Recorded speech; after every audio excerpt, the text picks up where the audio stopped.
$89 for a premium grade gaming keyboard. What does this mean? I'm Rio Gion and welcome to the channel.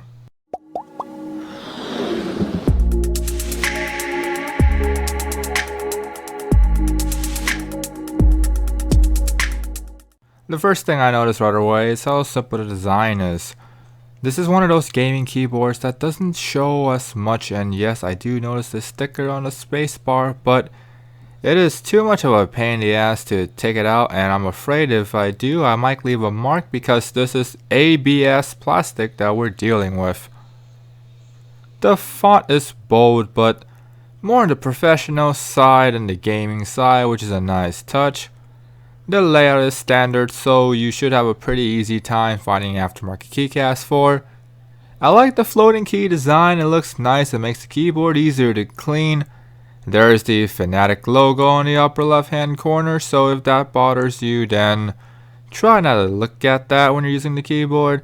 This is the TKL model, so it's nice for those of you that doesn't use the keyboard for work because the space for the hand placement is so much better than the 104 key keyboards. Personally, if I didn't need my keyboard for work, I would be down to have a keyboard like this. That hand placement really comes a long way in terms of long duration when gaming. When I first picked it up, I noticed how light the keyboard is, which is nice because it's easy to travel with overall. I think they did a really good job with the front of the keyboard. This keyboard rocks the Chair MX switch, which is a premium switch, therefore premium price. Here's the thing, I know people would often think that a mechanical keyboard with a cherry switch is often a good thing, but the more mechanical I use in the different switches that I tried out, I'm thinking that maybe cherry isn't the best. So in terms of durability and reliability, this is backed up by the seal of approval from the company, but there was a time when RGB blue switches wasn't the best with the K70 RGB. I remember there were lots of complaints at the time in terms of feel and sound. There are other switches that feel better as Gateron Blue.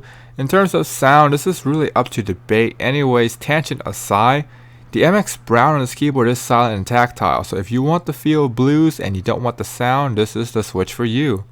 This keyboard comes with cherry stabilizers, which is awesome because I don't have to deal with those metal wires, the plastic pieces. When it comes to replacing the keycaps, the stabilizer should not matter that much if you don't plan on replacing the keycaps or cleaning the keyboard that often. If this sounds like you, you would very much not care which stabilizer comes with the keyboard. On the other hand, if you're someone like me, you very much care about what stabilizer that comes with the keyboard. This keyboard got the typical thin ABS caps that comes most in the mainstream gaming keyboards. At a price point of $89, I'm not sure what to think because on the one hand, maybe we as the consumers should expect more for the money. On the other hand, there are people that could say that this keyboard comes with a premium switch, so we could probably cut them some slack. When it comes to the keycaps, depending on which side of the fence you're on, it could either be a positive thing or a negative thing. As for me, I do wish that we should expect more for the money. Comment down below and let me know what you think. The wrist rest game here is pretty okay because it's soft, but it's not pillowy soft. The sad thing here is that the wrist rests use hooks similar to the Corsair keyboard. The downside to the hooks is that they can break pretty easily. I'm not sure why, but the bottom of the wrist rest is detachable, which is odd. I'm guessing there are different tops to replace it with. I think it would be so much better if they went with magnets instead of hooks and make the surface just a little bit more softer. The flip-up feet does have rubber on them, which is nice because this keyboard will be planted at both angles. There are some interesting designs at the flip-up feet and the rubber pads. There is this cable management slot. Then again, the way how the slot is being designed, it seems like you have no choice. You're going to have to put the cable there. But the good thing here is that the cable is detachable. But if you're planning on using another cable, then you better make sure that cable is small enough to fit the slot.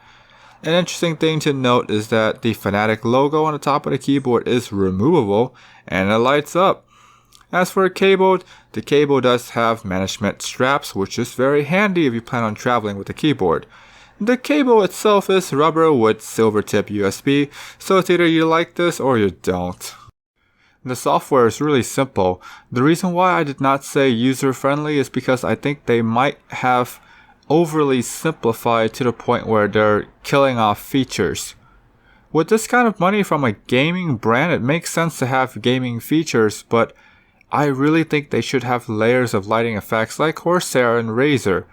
I hope in the future they would patch the software to at least add a background color for the lighting effects. But the best thing to do now is to have layers of lighting effects. There is competition mode, which is like Windows Lock 2.0, where you can select which keys to disable. The Cherry MX Brown here feels smooth to type. This is on the lighter side, which is odd because the box says 55 grams of force. I believe the MX Browns are supposed to be 45 grams of force, but I could be wrong, so comment down below. Anyways, I do enjoy typing on this keyboard, but I would not say I'm coming up with excuses to type on the keyboard because it feels slippery due to how light it is. I guess it has something to do with the weight of the keyboard. Enough talk, here's what the keyboard sounds like.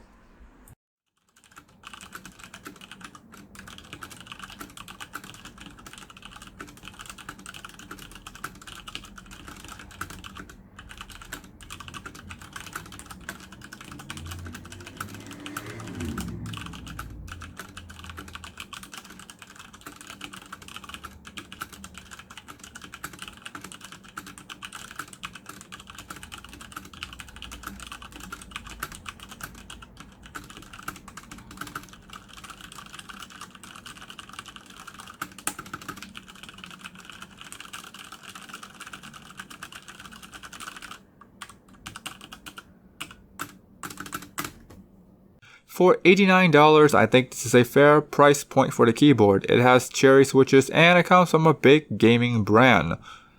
I think most people are into esports, know about Fnatic, so it's not that bad in terms of the price. If you take the brand out of the equation and just look at the keyboard for what it is, I would say that $89 might be on the higher side because there are keyboards with RGB with 104 keys that cost less and they're mechanical as well. I would say if you really want the MX switches and you're willing to pay a premium and you need a TKL keyboard to travel with, then yeah, this keyboard could be in your shortlist. Also, if you're a big fan of Fnatic, then chances are you have already bought the keyboard. If you want the best bang for your buck TKL keyboard, I think you probably should be looking elsewhere. If you want to buy this keyboard and support me at the same time at no extra cost to you, I'm going to have a link down below in the description. Anyways, if you made it this far into the video and you haven't subscribed yet, hit the subscribe button down below and hit that bell to become part of the mighty notification squad. As always, you guys stay awesome now.